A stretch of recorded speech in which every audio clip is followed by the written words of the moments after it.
For those of you non-Melburnians, the Point is one of Melbourne's most exposed venues.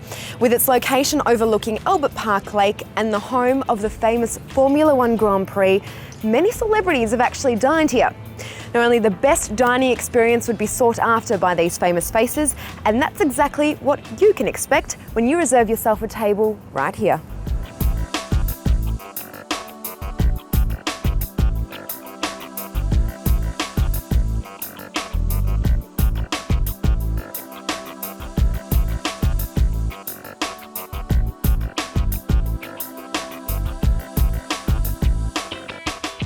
Now we're upstairs in the cellar with Paul Bryant, the Point sommelier.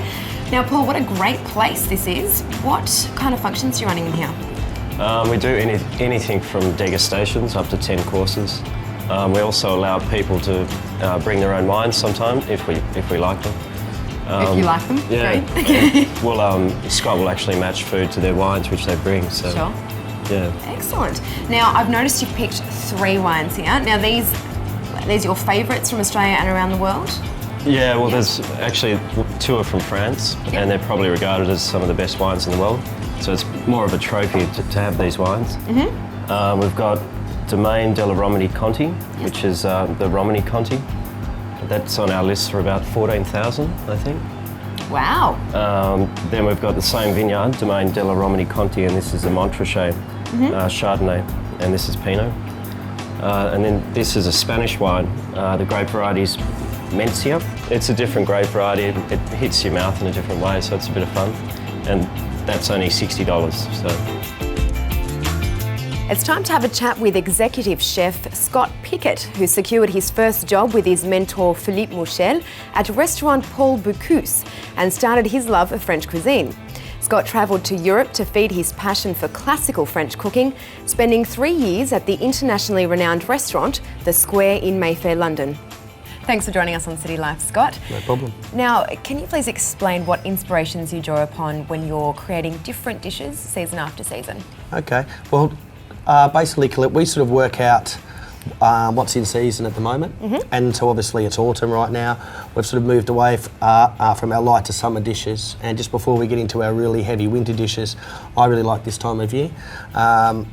So I'll take a concept or an idea that I have, and it could be like I want to use beef cheek or like, lamb strip loin or something like that, or a particular fish that's around and abundant. And then we'll sort of break it down and see what sort of vegetables are in season at that time of year, and then what would go really well with it. And then we decide whether we want to, braise the beef cheek or roast the fillet, or maybe slow poach, like a salmon or an ocean trout. And then we just sort of play around with it for a few days and sometimes a few weeks, and work on the presentation and the garnish and things, and then the dishes just sort of happen. They sure do, but are there any dishes that actually carry on season after season? Okay, well, the beef taste plate here in front of us is probably our sort of signature meat dish.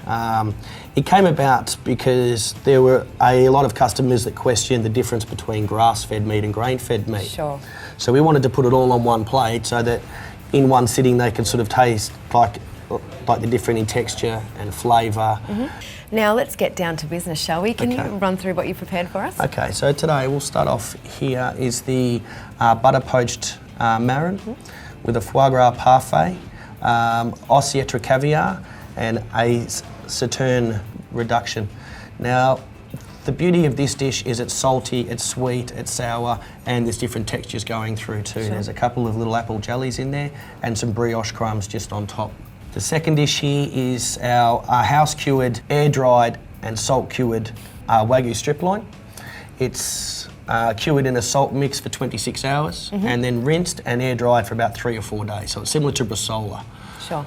It's sort of a glamour steak sandwich, but just warm, not hot or cold. Down the end, this is sort of really getting into a early winter, like sort of late autumn dish. That's the braised Wagyu beef cheek. Yes. Some people get it confused, but it is definitely this cheek. With a celeriac puree, 24-hour slow poached quince. It's in red wine and port and vanilla, cinnamon, lots of aromats, and a little pomme souffle that's like a little fried potato pillow. No, I've never seen that before. It's quite a difficult technique, but it's really cute and nice. and then the braising liquor is passed off from the beef cheek, and that's used at the sauce. And dessert. And dessert to finish with. This is a take on a Black Forest Gâteau, so chocolate and cherries really, with some sponge, a cherry mousse, some chocolate mousse, little tempered chocolate, a vanilla chantilly, and some maraschino cherries. So it's really rich, but it's sort of just a modern, plate up design of that classic dish. Sure, well I must commend you on the presentation, it all looks fantastic. Thank you. Thanks for inviting us down here, Scott. No problem, Now, my do you mind if pleasure. we dig in? Yeah, definitely. Let's have something to eat.